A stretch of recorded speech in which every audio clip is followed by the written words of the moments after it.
এই পর্যায়ে আমাদের মাঝে বক্তব্য রাখবেন ডাকসুর সাবেক ভিপি নুরুল হক নূর, সভাপতি।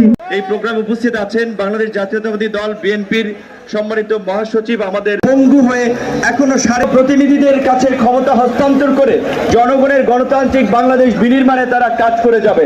আজকের রাষ্ট্র সংস্কার সকল রাজনৈতিক দল, নাগরিক সমাজ, সুশীল সমাজ সবাই বলছে এই রাষ্ট্র সংস্কারের জন্য কিন্তু আমরা গত 1 বছর আগে 42টি রাজনৈতিক দল একমত হয়ে রাষ্ট্র সংস্কারের রূপরেখা হিসেবে আমরা 31 দফা কর্মসূচি দিয়েছি। 31 দফার পাশাপাশি আরো যদি সময়ের প্রয়োজনে যদি নতুন কোনো দাবি কিংবা দফা ইনক্লুড করার প্রয়োজন হয়, সেটার আলোকে আগামীর বাংলাদেশ সংস্কার করে আমরা জন আকাঙ্ক্ষার বাংলাদেশ বিনির্মাণ করব।